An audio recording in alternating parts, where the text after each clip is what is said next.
Quand on enfile sa veste de ski pour dévaler les pistes, on pense au froid, à la neige. Mais on pense rarement à l'histoire de cette veste. Et pourtant, elle a une vie secrète, une histoire incroyable. C'est ce qu'on va découvrir ensemble. Alors, ce voyage épique, c'est quoi exactement? Eh bien, ce n'est pas juste une histoire de fabrication. C'est une véritable odyssée qui traverse les continents, qui met en jeu des industries gigantesques et qui, on va le voir, laisse une sacrée empreinte sur notre planète. Pour tout comprendre, on va suivre son parcours, étape par étape, de l'origine jusqu'à nos armoires. Et pour suivre ce parcours, il y a un concept clé, le cycle de vie d'un produit. Ça peut paraître un peu technique, mais en fait, c'est tout simple. C'est juste le nom qu'on donne à toutes les étapes de la vie d'un objet, vraiment de sa création jusqu'à sa fin de vie. Ok, alors cette histoire, elle se déroule en 5 grandes étapes, un peu comme les actes d'une pièce de théâtre. D'abord, les matières premières, ensuite la production, puis la distribution, vient la phase d'utilisation, donc sa vie sur les pistes, et pour finir, ce qui se passe après, la fin de vie.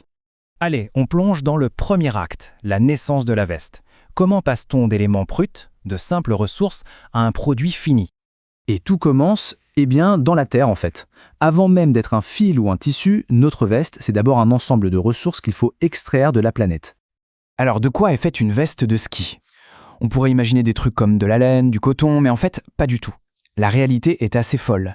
La grande majorité des vestes techniques modernes, elles viennent du pétrole. Oui, du pétrole. Le polyester, le nylon, les membranes imperméables, l'isolant synthétique, tout ça, c'est du plastique. Ça veut dire que bien avant d'être assemblée, la veste a déjà un impact. Il faut extraire ce pétrole, ce qui consomme de l'énergie et génère de la pollution. Bon, maintenant qu'on a nos matières premières, il faut les transformer. C'est la deuxième étape, la production, la fabrication. Et là, on entre dans une sorte de balai industriel hyper complexe. On prend ces matières, souvent des granulés de plastique, on les transforme en fils, ce fil est ensuite tissé, puis teint, puis traité avec des produits chimiques, et on ajoute cette fameuse membrane imperméable. C'est un processus qui dévore une quantité d'énergie phénoménale. Et souvent, ces usines sont dans des pays différents, donc les composants voyagent énormément, ce qui alourdit encore le bilan carbone. Voilà, la veste est née. On passe maintenant au deuxième grand acte de son histoire, celui qu'on connaît le mieux, sa vie active, du magasin jusqu'aux pistes. Mais attention, une fois qu'elle est enfin assemblée, son voyage n'est pas terminé, loin de là. Il lui reste un long chemin à parcourir pour arriver jusqu'au point de vente. C'est toute la magie et le problème de la logistique mondiale. La veste va probablement voyager par porte-container, puis par camion, être stockée dans d'immenses entrepôts, emballée dans du plastique. Chaque étape de ce transport génère des émissions de CO2. Et puis, il y a tous ces emballages, ce plastique, ces étiquettes, qui deviennent des déchets avant même que la veste ait vu le moindre flocon de neige. Et ça y est, elle est là, dans la penderie, prête pour l'aventure. On pourrait croire que son impact environnemental s'arrête au moment de l'achat, mais ce n'est pas si simple. La phase d'utilisation a elle aussi son lot de conséquences. Pensez-y, on la porte, on la salit, donc on la lave. Et à chaque lavage en machine, une veste synthétique relâche des milliers et des milliers de microfibres de plastique. Ces microplastiques sont si petits qu'ils passent à travers les filtres et finissent dans les rivières et les océans. Si on ajoute à ça l'énergie et l'eau pour le lavage, le séchage, l'impact continue d'additionner. La bonne nouvelle, c'est que sur cette phase, on a le contrôle. Laver à froid, par exemple, ça économise beaucoup d'énergie. Il existe aussi des sacs de lavage spéciaux qui capturent une partie de ces microfibres. Et surtout, le plus important, réparer. Faire durer sa veste le plus longtemps possible, c'est vraiment l'un des gestes les plus efficaces qu'on puisse faire. Mais bon, rien n'est éternel. Un jour, la veste est trop usée, ou plus à la bonne taille, ou juste démodée. Qu'est-ce qui se passe à ce moment-là? C'est là qu'on entre dans son tout dernier chapitre. Alors, l'option numéro 1, la meilleure de toutes, c'est la réutilisation. Si la veste est encore en bon état, on peut la donner, la vendre, bref, lui offrir une seconde vie. C'est de loin le scénario idéal parce qu'on évite de produire une nouvelle veste.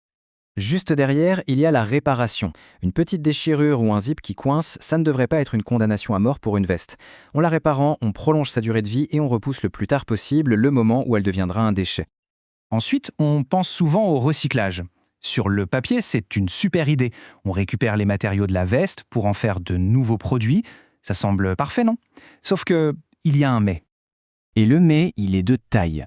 Le problème, c'est qu'une veste de ski, ce n'est pas juste un seul matériau. C'est un sandwich complexe de différentes couches qui sont collées les unes aux autres. Séparer tout ça, c'est un vrai casse-tête technique et ça rend le recyclage extrêmement compliqué, voire impossible pour beaucoup de modèles.